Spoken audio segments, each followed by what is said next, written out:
प्रणाम, नमस्कार। बहुत स्वागत है आपका उस कार्यक्रम में जिसका नाम है हे प्रभु आनंद दाता। और अब हम इस कार्यक्रम के अंत में, जब आप ये कार्यक्रम देखेंगे इस एपिसोड से, हम एक प्रयास हमारा ये भी है कि इसमें आपकी भी भागीदारी हो विषयों को लेकर।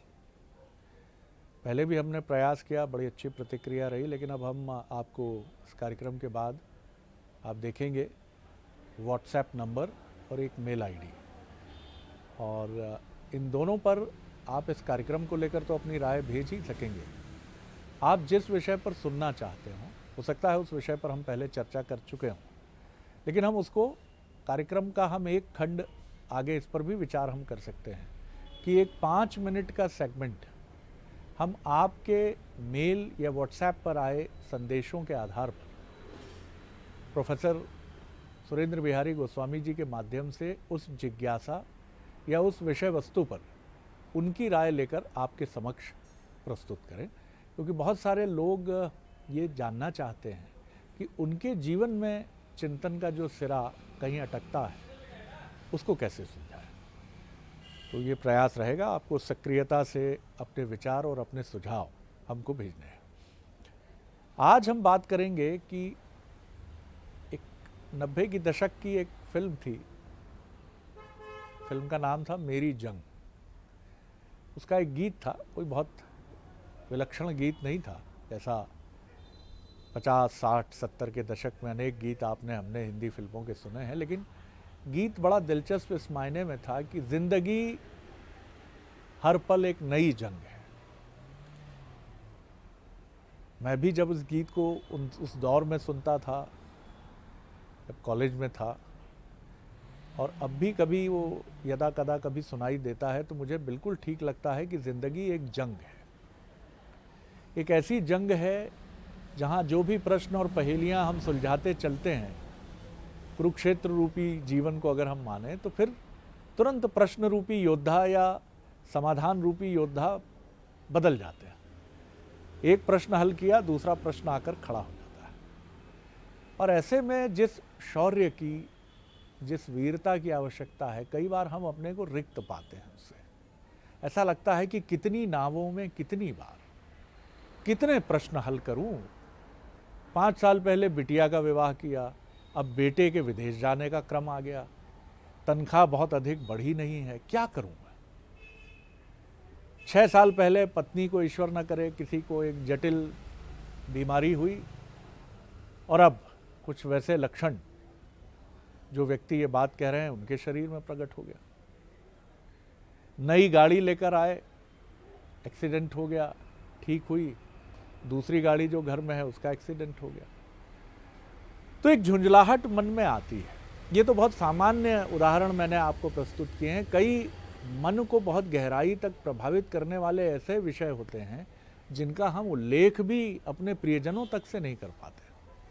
किसी से कोई गलती हो जाती है, चरित्र के मोर्चे पर कुछ ऐसा हो जाता है जो कठिनाई में डाल देता है। तो ये प्रश्न इतने बदलते रहते हैं कि हम अपने अंदर एक रिक्तता महसूस करते हैं कि अब नहीं लड़ पाऊंगा, अब हार जाऊंगा। और बहुत दुख होता है जब हम समाचार माध्यमों से सुनते हैं कि स्वयं तो यही लीला समाप्त की ही, और पत्र में ये भी लिखा कि 2 पुत्र और 1 पुत्री को कौन देखेगा। तो पहले उनको भी कुछ विषाक्त पदार्थ खिलाया और उसके बाद स्वयं की। ये बड़ा पीड़ादायक है साहब, बहुत पीड़ा देता है। और ये समाज की नाकामी की तरफ भी इशारा करता है कि हम लोग भी कितने आत्मकेंद्रित हो गए। तो आज का विषय यही रहेगा कि भीतर वो गोला बारूद और वो रसद कैसे हम अपनी इतनी मजबूत करें कि आती रहें चुनौतियां और हम लड़ते रहें। जानेंगे मानस मर्मज्ञ प्रोफेसर सुरेंद्र बिहारी गोस्वामी जी से, जो भगवत गीता के भी अद्भुत अध्येता है। प्रणाम करता हूँ गोस्वामी, विषय आपके सामने है।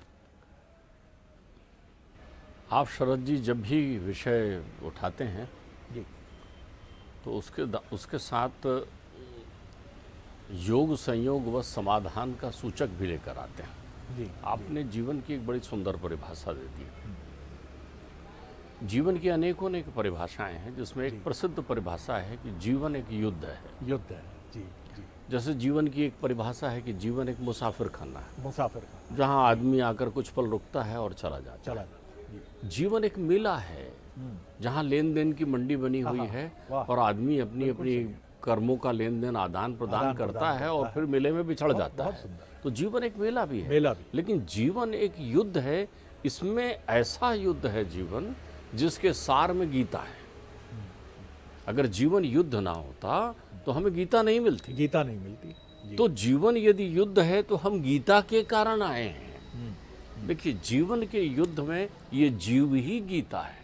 जीव ही गीता। जीवन रूपी युद्ध में जीव ही गीता है। और जीव को जीवन से जोड़ने के पहले जीवन के शब्दों में एक बड़ा सार्थक सूचकांक लगा दिया गया है, जीवना। जीवना। जीवन को यदि आपको समझना है तो वो कह रहा है कि देख, तू जीव नहीं है, तू विशुद्ध शुद्ध निराकार स्वरूप अनादि प्रज्ञाध्याम आत्मा है, दिव्य आत्मा है। तूने ये शरीर धारण कर रखा है तो तुझे शरीर के सारे कर्मों को करना पड़ेगा, लेकिन सावधान रहना, तू जीव नहीं है। इसलिए जीवन है, जीव और जीवना जीवना। भास तत्व में आया हुआ है जीवन जीने के लिए, इसलिए जीवन है ये। अब इस जीवन में आप एक बात समझिए, यदि आपके कपड़ों में कहीं दाग लग जाए, मैला हो जाए, फट जाए, तो आप क्या करते हैं? आप क्या करते हैं? उनको आप धुलवाते हैं, सिलवाते हैं या कपड़े बदल लेते हैं। जी। यही है ना। तो कर्म भी वसन की तरह है, इसलिए तो वासना बनी। आपका कर्म भी वसन की तरह है, इसलिए तो वासना बनी। वासना के दोनों सिद्धांत हैं। वासना 3 स्वरूपों में विद्यमान होती है। एक देह वासना होती है, एक शास्त्र वासना होती है, और एक वासना जो होती है वो लोक वासना होती है। लोक वासना, देह वासना, शास्त्र वासना, ये बाहर की है। लेकिन इन सब से जब आप जीव ना को समझ जाते हैं तो आत्म वासना में लिप्त हो जाते हैं आप। एक भीतर की वासना है, आपको बाहर की वासना से भीतर की वासना में चलना है। वासना तो है। अब होता ये है कि जब कपड़े धुलवाने की बारी आती है तो आप चिड़चिड़ाने लगते हैं कि मुझे कपड़ा धुलवाना पड़ गया, एक दाग लग गया। तो ये जो जीवन है ये वासनाओं की डोर से बंधा हुआ संचालित होता है। यहाँ पर अनंत इच्छाएं हैं, अनंत कर्म हैं, अनंत चुनौतियां हैं।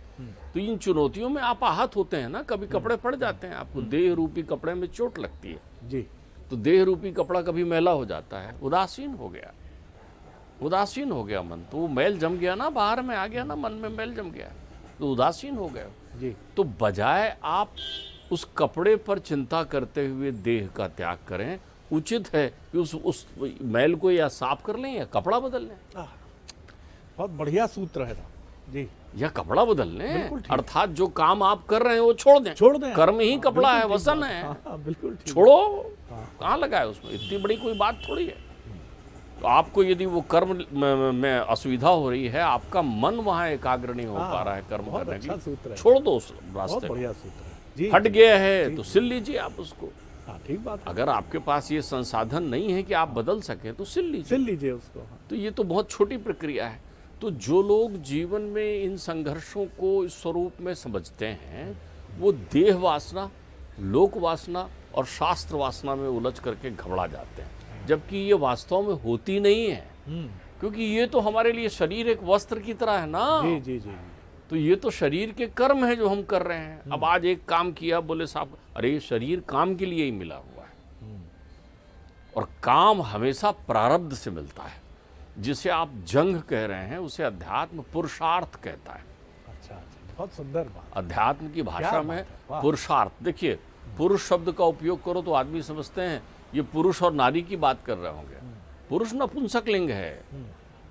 पुरुषार्थ, पुरुषार्थ जो है ये शब्द नपुंसक लिंग है अपने आप में, ध्यान रखिएगा। पुरुषार्थ में वर्ग चतुष्टय होता है, 4 तत्वों से मिलकर पुरुषार्थ बनता है, जिसको जीवन में आपको करना ही होता है। ये अनिवार्य है। हाँ, ये विधान बना हुआ है। ये शरीर जो विधाता ने बनाया है, विधान का अर्थ होता है विधाता के द्वारा निश्चित किया हुआ। जैसे हमारे भी यूज कर हाँ, सकते हैं। कंपलसरी अनिवार्य है। जो भी अनिवार्य जिस अर्थों में आप समझें, तो हमको ये पुरुषार्थ करना अनिवार्य है। अगर आप नहीं करेंगे तो बिना पुरुषार्थ के आप ये इसी स्थिति को प्राप्त हो जाएंगे जिसमें आपको जिंदगी जंग लगने लगेगी। जिसमें आप जिंदगी में जंग में चले गए बिना गीता के। पुरुषार्थ गीता का सार तत्व है। आप आए क्यों हैं संसार में? पुरुषार्थ करना। आप आए क्यों हैं संसार में? पुरुषार्थ कर रहे हैं। आपको फिर से वो प्रचेताओं से पूछा हुआ प्रश्न और उनके उत्तर याद दिलाना चाहूँगा कि प्रचेताओं से कहा गया था कि ये जो पुरुष है, एक जो पुरुष है, वो ऐसी स्वरूपवान व्याभिचारिणी स्त्री के पीछे दौड़ते रहता है, वो कौन है? तो वो कहते हैं बुद्धि। बुद्धि ही वो स्वरूपणी है, वो व्याभिचारिणी है, जो अलग अलग रूपों में प्रकट होकर अलग अलग कार्य करने के लिए आपको प्रेरित करती है और आप नित्य करते रहते हो। तो ये पुरुषार्थ क्या है, पहले आप ये समझ ले। पुरुषार्थ के 4 भाग हैं: धर्म, अर्थ, काम, मोक्ष। अब इसमें एक बड़ी सुंदरता ये है कि इसमें 2 आपको करना है, 2 ऊपर वाले को करना है। मामला 50-50 का है। आप देख लीजिए कितना सुंदर ऑप्शन, विकल्प आपके पास प्रकृति ने दिया है कि 2 तो तुम्हें करना ही नहीं है। अब होता ये है कि हम, आँख खराब है हमारी। वैद्यराज के पास पहुँचे और उनको कहा, साहब मेरी आँख में खुजली होती रहती है, आँख में तकलीफ़ है। बोले अच्छा, और कोई तकलीफ़? बोले पेट में भी तकलीफ़ है। तो वैद्यराज ने 2 पुड़िया दे दी आपको। वैद्यराज ने 2 पुड़िया दे दी आपको। उनने कहा इस एक पुड़िया जो ये है, इसमें बड़ा बारीक सा चूर्ण है, इसको तो अंजन की तरह आप आँख में लगा लेना, शीतलता देगी आपको, आनंद से आपकी आँख ठीक कर देगी। और जो दूसरा है उसको गर्म पानी में उबाल के पी लेना, पेट के लिए है।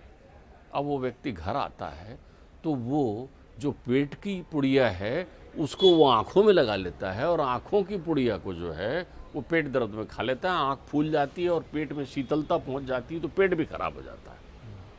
तो आप कहीं की औषधि कहीं उपयोग कर रहे हैं ना। 2 जो आपको करना है वो आप बिल्कुल नहीं करते।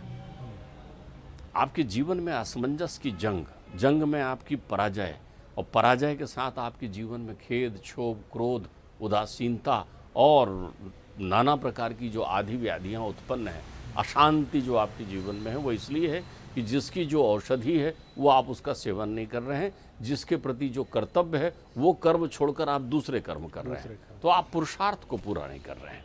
अब आप देखिए इन 4 में धर्म और मोक्ष आपके हाथ में है। धर्म और मोक्ष, कितनी बढ़िया बात है। जिस जंजीर में आप बैठे हैं उसकी चाबी ईश्वर ने आपको दे रखी। गजब का सूत्र है सर। ये जो 3 लोकेशनाओं की बेड़ियां आपने कस रखी है, जिसको आप, जो 3 वासनाएं आपके आसपास हैं, देह की वासना है, लोक की वासना है, शास्त्र की अर्थात अहंकार और ज्ञान की वासना है, ये 3 बेड़ियां बंधी हुई हैं आपके पास में। चाबी ईश्वर ने आपको दे दी, ये लो। अर्थात मुक्त आप स्वयं हो गए। बंधना आपकी इच्छा के अनुसार है। को वासी बद्धो ही विषयानुरागी, को वा विमुक्ते ही विषया विरक्ति। तो आप बंधे, आप है, बंधन आपको मीठा लग रहा है तो आप बंधे रहिए। तो धर्म और मोक्ष को सबसे पहले हम समझ लें। हम जुटे रहते हैं अर्थ और काम में, हम मेहनत करते हैं। देखिए, धर्म और मोक्ष आंख है। पुरुषार्थ आपको धर्म और मोक्ष के लिए करना है, पेट के लिए नहीं करना है। वो अर्थ और काम है, उसने पहले से तय कर रखा है। जैसे आप प्रारब्ध और भाग्य कहते हैं, किस घर में पैदा होंगे, कब तक जिएंगे, कैसे रहेंगे, आपको खाने मिलेगा नहीं मिलेगा, अरे वो तो पैदा होने के पहले तुम्हारे आने पर तुम्हारे खाने की व्यवस्था करता है, वो परमात्मा है। कोई आदमी खाने के लिए मेहनत करता है क्या? लेकिन हर आदमी बोलता है अरे साहब 2 रोटी के लिए तो मेहनत करना पड़ेगा। हर आदमी उसी के लिए कर रहा है, धन के लिए मेहनत कर रहा है। बाद में शिकायत करता है धन मिला नहीं इतनी मेहनत करने पर। अरे मेहनत से धन मिलता तो हर गरीब आज अरबपति होता। मेहनत से मिलता तो प्रारब्ध से मिलता है, भाग्य से मिलता है। तुम्हें कर्म करना है किस विषय में, किस क्षेत्र में? धर्म के लिए। अब धर्म का मतलब तो लोगों ने वो बता दिया ना, पूजा पाठ विधान, ठाकुर जी नमस्कार, ये धर्म है समझते हैं। कमाल है, इतनी सुंदर मीमांसा, इतना सुंदर सरल शब्दों में वेद और उपनिषद आपको समझाते हैं कि भैया धारण कर। क्या धारण कर? कर्म धारण कर। वो समझाते हैं अवश्य में भोक्ताभ्यम कृतम कर्म शुभाशुभम, अपने कर्मों से मत भाग। कर्मण्येवाधिकारास्ते, वो अधिकार है तेरा, वही धर्म है तेरा। यही तो पूरी गीता में समझाएं कि तुम अगर युद्ध में अस्त्र लेकर खड़े हो तो युद्ध करना तुम्हारा धर्म है। तुलसी विलंब न कीजिए, भज लीजिए रघुवीर, और तन तरकस से जात है श्वास शरीर को तीर। रोज सांसें जा रही हैं तुम्हारी, लेकिन तुम युद्ध से घबरा रहे हो। तो फिर तुमने धनुष बाण क्यों धारण किया? फिर तुम मनुष्य शरीर लेकर क्यों आए हो? फिर पशु बन जाते। फिर और अब सारे योनियों से निकलकर आपने कितना वचन दिया होगा कि एक बार अवसर दीजिए साहब मुझे, आप समझिए। ऐसी धारणा और ध्यान बनाऊंगा और ध्येयता बनाऊंगा कि हर ध्येय को सिद्ध कर आऊंगा। लेकिन आपने वो किया नहीं ना। आप धर्म करते ही नहीं हो, अर्थात कर्म करते ही नहीं हो, और कर्म करते हो तो सत्कर्म नहीं करते। सारे कर्म आपने सिमटा दिए अपने लिए। इतने प्रमाद ने आपको घेर लिया है, इतनी आसक्तियों में आप पड़ गए हैं कि आपको हर कर्म का तुरंत फल चाहिए और अपने अनुसार फल चाहिए। कोई भी तथ्य अपने दुनिया के प्रतिकूल काम तुम करो, लेकिन उससे अनुकूलता चाहिए। बहुत सुंदर, बहुत सुंदर। फल तो अनुकूल चाहिए ना। फल अनुकूल। दुनिया के प्रतिकूल काम तुम करो।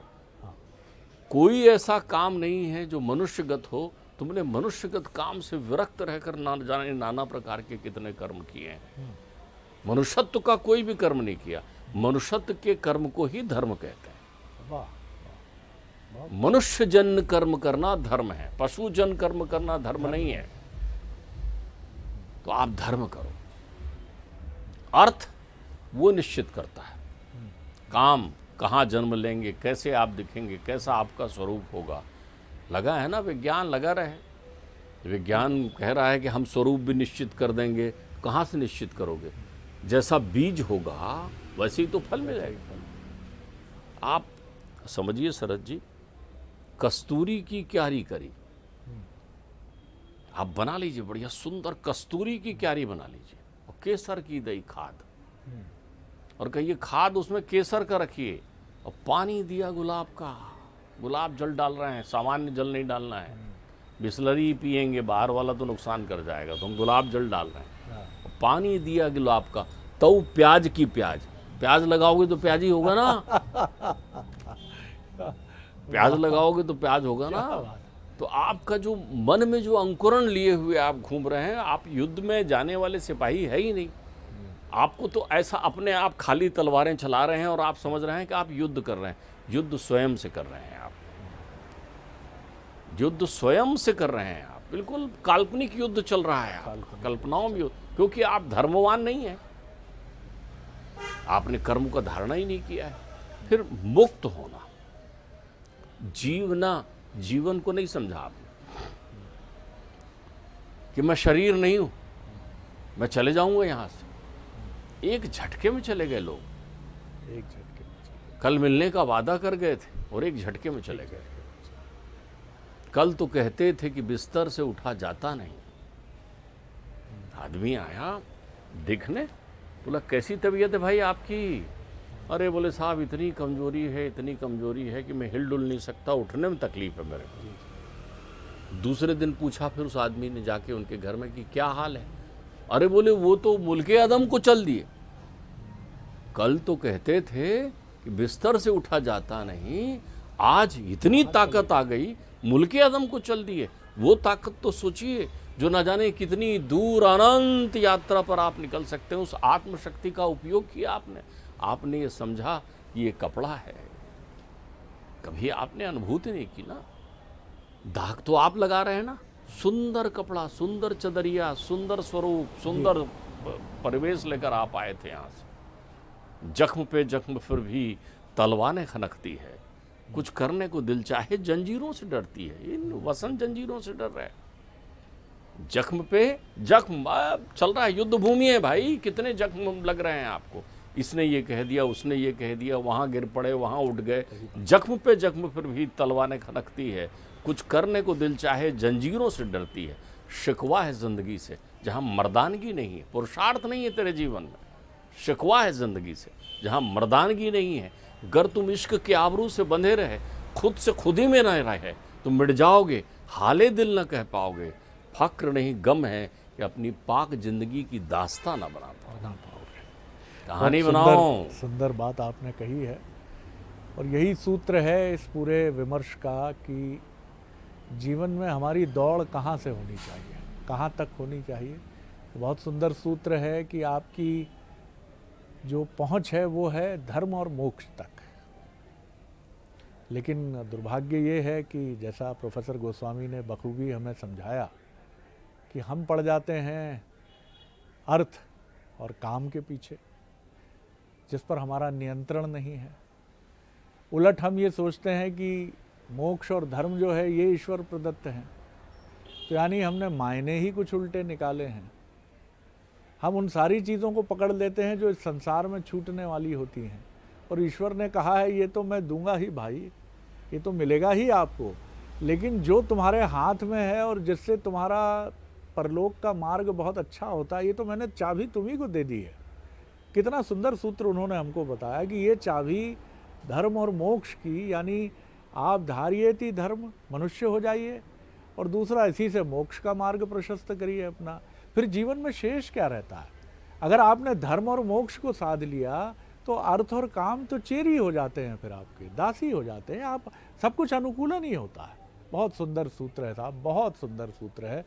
और मैं सच कहता हूँ कि इस तरह से जीवन को देखने का एक मुझे भी आपके साथ एक अवसर मिला है इस विमर्श में, और मैंने जीवन को देखा है। प्रोफेसर गोस्वामी ने जो बिंदु बताया है, एकदम से झकझोर के ऐसा लगा कि कोई पर्दा सा हट जाता है सहज।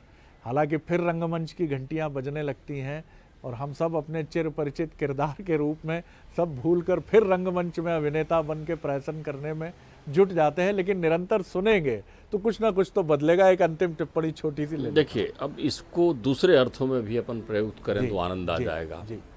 धर्म से अर्थोपार्जन करें, धर्म से अर्थोपार्जन करें। अब इसका एक सूत्र का दूसरा तरीका देखिए, अर्थात आप कर्म करते हुए, सत्कर्म करते हुए अर्थोपार्जन करिए। अच्छा, अर्थोपार्जन का उपयोग किसके लिए करें? काम के लिए। परिवार, बच्चे, घर द्वार, भौतिकता, उसमें आप खर्च करें। लेकिन उसमें खर्च करते समय अगर आपने ध्यान रख लिया, तेन तख्तेन भुंजीता, ये सब मुझे छोड़ जाना है, तो मोक्ष मिल गया। मोक्ष मिल गया। वाह वाह, बस इतनी छोटा सा सूत्र है जीवन का। सा फसाना है। देखिए कितना छोटा सा फसाना है, इसको समझिए और अपने जीवन में हम उतारने की कोशिश करें। बहुत सुंदर सूत्र मिलते हैं। अगर कई बार तो ऐसा लगता है कि यही नगीने हैं जिनको गढ़ के मस्तिष्क रूपी आभूषण में जड़ लेना चाहिए। बहुत धन्यवाद आपका। अगले एपिसोड में गोस्वामी जी बहुत प्रणाम करता हूँ। अगले एपिसोड में एक और नया विषय लेकर उपस्थित होंगे। प्रणाम, नमस्कार।